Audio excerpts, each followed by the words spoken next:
తెలుగు రేఖ viewers అందరికీ నమస్కారం అండి. నేను మీ యాంకర్ నవ్య. ప్రతి ఒక్కరి లైఫ్‌లో ఆటంకాలనేటివి జరుగుతూనే ఉంటాయండి. అలా జరిగి ఒకరి వైఫ్‌కి హస్బెండ్ కానీ, హస్బెండ్‌కి వైఫ్ కానీ మిస్ అవుతూ ఉంటారు.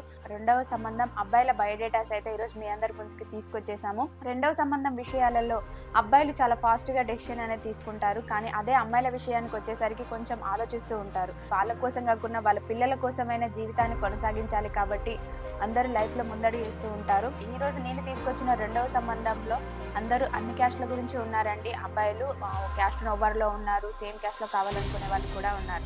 మీకు రిక్వైర్మెంట్‌కి తగ్గట్టుగా ఎవరైనా రెండవ సంబంధంలో అబ్బాయిల కోసం చూస్తున్నట్లయితే ఈ వీడియోని రెండవ సంబంధం అమ్మాయిల వాళ్ళందరికీ షేర్ చేయండి. ఏ క్యాస్ట్ గురించి రెండవ సంబంధం అబ్బాయిని తీసుకొచ్చారనే పూర్తి వివరాలు మనం ఈరోజు రేఖా మేడం గారి మాటల్లోనే అడిగి తెలుసుకుందాం.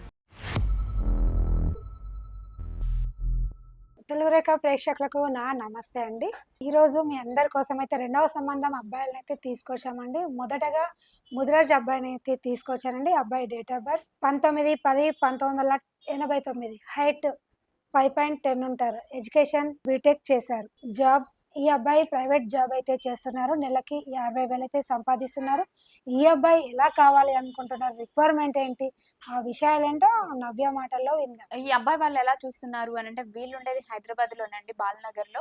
వీళ్ళ నేటివ్ ప్లేస్ వచ్చేసి నిజామాబాద్. వీళ్ళు ఇక్కడే సెటిల్ అయిపోయారు. మరి వీళ్ళు ఎలా చూస్తున్నారంటే వీళ్ళ వైఫ్ డివోర్స్ తీసుకున్నారు. వీళ్ళకి కిడ్స్ ఏం లేరండి. మరి వీళ్ళు ఎలా చూస్తున్నారు అంటే రెండవ సంబంధంలోనే అమ్మాయి కావాలని కోరుకుంటున్నారు. పిల్లలు లేకుండా ఉంటే చాలంటున్నారు. ప్రాపర్టీ వైస్‌గా కూడా వీళ్ళు కొంచెం సెటిల్డ్ ఫ్యామిలీనండి. ఎవరైనా రెండవ సంబంధం అమ్మాయి అంటే తొందరలో విడాకులైన అమ్మాయి వాళ్ళు ఎవరైనా ఉన్నారు అని అంటే వెంటనే వచ్చేయండి మా తెలుగు రేఖ మ్యారేజ్ బ్యూరోకి.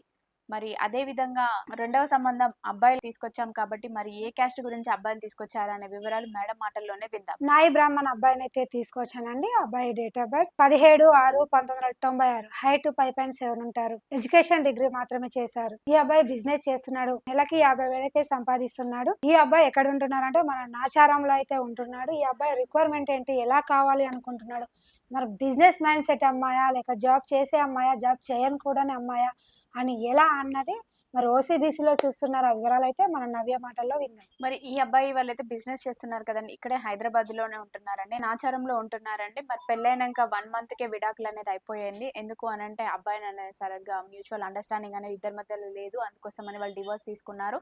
మరి వీళ్ళు ఎలా చూస్తున్నారు అని అంటే తొందరలో డివోర్స్ అయిన అమ్మాయి నాయ బ్రాహ్మణ్‌లో ఉన్నా సరే, లేదు అనుకుంటే ఓసీబీసీ అయినా పర్వాలేదండి. కొంచెం మంచిగా ఉండే అమ్మాయి అయితే చాలని కోరుకుంటున్నారు. మరి వీళ్ళకి ప్రాపర్టీ వైస్‌గా కూడా మంచి సెటిల్డ్ ఫ్యామిలీయే. ఇద్దరు బ్రదర్స్ ఉన్నారండి. ఇద్దరు బ్రదర్స్‌లో పెద్ద అబ్బాయికి మ్యారేజ్ అయిపోయింది. ఈ అబ్బాయి రెండో అబ్బాయి. ఆడపిల్లలేం లేరు. మరి ఎవరైనా ఇలాంటి అబ్బాయిని కావాలి అనుకుంటున్నట్లయితే వెంటనే వచ్చేయండి తెలుగు రేఖ మ్యారేజ్ బ్యూరోకి. అదే విధంగా మనం మరొక అబ్బాయిని కూడా తీసుకొచ్చేసాం కదా! అది కూడా రెండవ సంబంధం అబ్బాయినే తీసుకొచ్చేసాను. మరి ఆ అబ్బాయి ఏ క్యాస్ట్ అబ్బాయి, ఎలాంటి రిక్వైర్మెంట్స్ ఉన్నా అనే పూర్తి వివరాలు మనం మేడం గారి మాటల్లోనే అడిగి తెలుసుకుందాం. చెప్పండి మేడం. ఓకే అమ్మా. ఈ రోజు మరో అబ్బాయిని కూడా తీసుకొచ్చాం. రెండవ సంబంధం ఆర్య వైశ్య నుండి అయితే తీసుకొచ్చామండి. ఈ అబ్బాయి క్యాష్ నోబర్ అండి. ఏదైనా పర్లేదు, మంచి అమ్మాయి కావాలి. ఎందుకంటే ఫస్ట్ మ్యాచ్ అయిపోయింది కదా, ఫస్ట్ మ్యాచ్ డైవర్స్ అయిపోయింది. సెకండ్ మ్యాచ్ అన్న మంచి అమ్మాయిని చేసుకుందాం అన్న ఆలోచన ఈ అబ్బాయిదండి. ఈ అబ్బాయి డీటెయిల్స్ ముందుగా చెప్తున్నాను, మీరు వినండి. అబ్బాయి డేట్ ఆఫ్ బర్త్ 30/12/1985. హైట్ 5.8 ఉంటారు. ఎడ్యుకేషన్ ఎంటెక్ చేశారు. సాఫ్ట్వేర్ అయితే జాబ్ చేస్తున్నారు. ఈ అబ్బాయి సంవత్సరానికి 30 లక్షలు అయితే సంపాదిస్తున్నారు. ఈ అబ్బాయి అయితే ప్రస్తుతం బెంగళూరులో అయితే జాబ్ చేస్తున్నారు. వీళ్ళ నెగిటివ్ ప్లేస్ వచ్చి అయితే వరంగల్ అండి. వరంగల్లో ఉంటున్నారు. మరి ఈ అబ్బాయి ఎలా కావాలి, రిక్వైర్మెంట్ ఏంటి అన్నది నవ్య మాటల్లో విందాం. మరి వీళ్ళ పేరెంట్స్ ఉండేది మటుకు వరంగల్‌లోనండి. ఈ అబ్బాయి మటుకు బెంగుళూరులోనే జాబ్ చేస్తున్నారు. వీళ్ళెలా చూస్తున్నారు అనంటే, అమ్మాయి బెంగుళూరు వెళ్ళే ఇంట్రెస్ట్ ఉన్న అమ్మాయి అయితే కావాలి అని కోరుకుంటున్నారు. ఈ అబ్బాయికి కూడా పెళ్లైనాక కొద్ది రోజులకే విడాకులనేది జరిగిపోయింది. మ్యూచువల్‌గానే డివోర్స్ అనేది తీసుకున్నారు. డివోర్స్ పేపర్స్ కూడా క్లియర్‌గానే ఉన్నాయండి. మరి ఎవరైనా ఈ అబ్బాయి కోసం చూస్తున్నట్లయితే ఓసీబీసీలో కూడా చేసుకోవడానికి రెడీగా ఉన్నారు కాబట్టి, ఇలాంటి అబ్బాయి కోసమే, అందులోనే హై ప్యాకేజ్ ఉన్న అబ్బాయి కోసం చూస్తున్నట్లయితే వెంటనే వచ్చేయండి తెలుగు రేఖ మ్యారేజ్ బ్యూరోకి. అదే విధంగా నేను మరొక అబ్బాయినైతే తీసుకొచ్చేసాను. మరి ఆ అబ్బాయి వివరాలు ఏంటి అనేది ఇప్పుడు మనం తెలుసుకుందాం. కాపులో లేట్ మ్యాచ్ అబ్బాయిని, లేట్ కాబట్టి మళ్ళీ ఫస్ట్ మ్యాచ్ అయినా సెకండ్ మ్యాచ్ అయినా పర్లేదు అని ఈ అబ్బాయి అయితే అనుకుంటున్నాడు. ఈ అబ్బాయి వివరాలు ఏంటో చెప్తున్నాను, మీరు వినండి. 17/11/1990. హైట్ 5.8 ఉంటారు. ఎడ్యుకేషన్ ఎంబీఏ చేశారు. ప్రస్తుతం బిజినెస్ అయితే చేస్తున్నాడు. సంవత్సరానికి 15 లక్షలు అయితే సంపాదిస్తున్నాడు. వీళ్ళు మన ఎక్కడ ఉంటున్నారంటే భద్రాచలంలో ఉంటున్నారు. ఈ అబ్బాయి రిక్వైర్మెంట్ ఏంటి, మరి ఎలా కావాలి అనుకుంటున్నాడు, ఏపీ తెలంగాణ ఎక్కడైనా పర్లేదా మరి లేట్ మ్యాచ్ రెండో సంబంధం అయినా పర్లేదు, మరి రిక్వైర్మెంట్ అయితే మనం విందాం. ఈ అబ్బాయి వాళ్ళు ఉండేది కూడా భద్రాచలం అంటే పేరెంట్స్ మటుకు అక్కడే ఉంటున్నారు. అబ్బాయి వరకు ఇక్కడ హైదరాబాద్‌లో జాబ్ చేస్తున్నారు. వీళ్ళు ఎలా చూస్తున్నారు అనంటే తొందరలో విడాకులైన రెండవ సంబంధం అమ్మాయి కోసం చూస్తున్నారండి. మరి అమ్మాయి ఏపీ అయినా పర్వాలేదు, తెలంగాణ అయినా పర్వాలేదు. అంటే ఏపీ వాళ్ళు చాలా మంది హైదరాబాద్‌లో సెటిల్ అవుతున్నారు కదా! అలా సెటిల్ అయిన ఫ్యామిలీ అయినా పర్వాలేదు అంటున్నారు. ఎవరైనా ఇలాంటి అబ్బాయినే కావాలి అనుకుంటున్నట్లయితే వెంటనే వచ్చేయండి తెలుగు రేఖ మ్యారేజ్ బ్యూరోకి. అదే విధంగా మరొక అబ్బాయిని కూడా తీసుకొచ్చేసారు. ఆ అబ్బాయి వివరాలు ఏంటి అనేది ఇప్పుడు మనం తెలుసుకుందాం. మరో అబ్బాయిని కూడా తీసుకొచ్చామండి. ఎలా అని చూస్తున్నారా? మున్నూరు కాపులో అయితే తీసుకొచ్చాను. అబ్బాయి వివరాలు ఏంటో మీకు చెప్తున్నాను, మీరు వినండి. 27/1983, హైట్ 5.8 ఉంటారు. ఎడ్యుకేషన్ డిగ్రీ మాత్రమే చేశారు. ఈ అబ్బాయి బిజినెస్ అయితే చేస్తున్నాడు. నెలకి సంవత్సరానికి 10 లక్షలు అయితే సంపాదిస్తున్నారు. ఈ అబ్బాయి వాళ్ళు మన కాచిగూడలో ఉంటున్నారు. మరి ఈ అబ్బాయి రిక్వైర్మెంట్ ఏంటి? మరి ఏపీలో కావాలా, తెలంగాణలో కావాలా, మరి ఎడ్యుకేషన్ ఉన్న అమ్మాయి కావాలా, మరి ఎలాంటి అమ్మాయి కోసం ఈ అబ్బాయి చూస్తున్నాడో, ఆ రిక్వైర్మెంట్ ఏంటో మన నవ్య మాటల్లో విందాం. మరి ఈ అబ్బాయి వాళ్ళు ఎలా చూస్తున్నారు అంటే మున్నూరు కాపు అయినా పర్వాలేదండి. లేదు అనుకుంటే ఓసీబీసీ అయినా పర్వాలేదు. కొంచెం రెండవ సంబంధంలో నుంచే అంటే తొందరగా విడాకులైపోయి అట్లా ఉన్న అమ్మాయి అయితే కావాలని కోరుకుంటున్నారు. పిల్లలు లేకుండా ఉండాలంటున్నారు. మరి ఎవరైనా ఇలాంటి అబ్బాయి కోసం మీరు చూస్తున్నట్లయితే ప్రాపర్టీ వైస్‌గా కూడా వీళ్ళు మంచి సెటిల్డ్ ఫ్యామిలీయేనండి.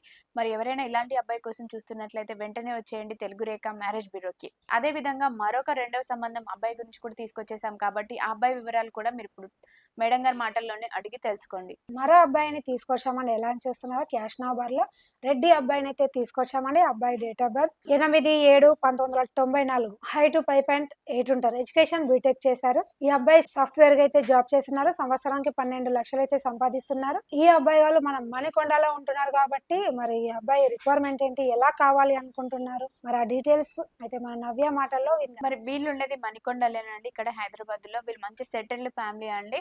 మరి వీళ్ళెలా చూస్తున్నారు అనంటే రెండో సంబంధంలో నుంచి అమ్మాయి కావాలనుకుంటున్నారు. లేదు అనుకుంటే ఫస్ట్ మ్యాచ్ అమ్మాయి అయినా కూడా పర్వాలేదంటున్నారు. ఎవరైనా అంటే వీళ్ళ బ్రదర్స్ ఉన్నారండి. ఇద్దరు బ్రదర్స్ అమెరికాలోనే సెటిల్ అయిపోయారు. ఈ అబ్బాయి మూడొక అబ్బాయి. ఆడపిల్లలు కూడా ఏమీ లేరు. మరి వీళ్ళెలా చూస్తున్నారు అనంటే రెండో సంబంధంలోనే తొందరలో విడాకులైన అమ్మాయి అయినా పర్వాలేదండి. పిల్లలు లేకున్నా. లేదు అనుకుంటే మొదటి అమ్మాయి అయినా చేసుకోవడానికి ముందుకొస్తున్నారు. ఎవరైనా ఇలాంటి అబ్బాయి కోసం చూస్తున్నట్లయితే వెంటనే వచ్చేయండి తెలుగు రేఖ మ్యారేజ్ బ్యూరోకి. ఇప్పటివరకు మేము చెప్పిన రెండవ సంబంధం అబ్బాయిల గురించి అయితే అన్ని బయోడేటాస్ మీరు కంప్లీట్‌గా విన్నారు కదండీ! దీంట్లో మీకు సరిపోయే మీకు సరిజోడు అనుకున్న వాళ్ళు, లేదు మన అమ్మాయికి బావుంటుంది, మన రిలేషన్‌లో ఉన్న వాళ్ళకి కూడా బావుంటుంది గదా! వాళ్ళకి ఒక లైఫ్ ఉన్నట్టు ఉంటుంది అని ఎవరైనా మంచి మనసుతో ఆలోచించిన ప్రతి ఒక్కరికి కూడా ఈ వీడియో అనేది షేర్ చేయండి.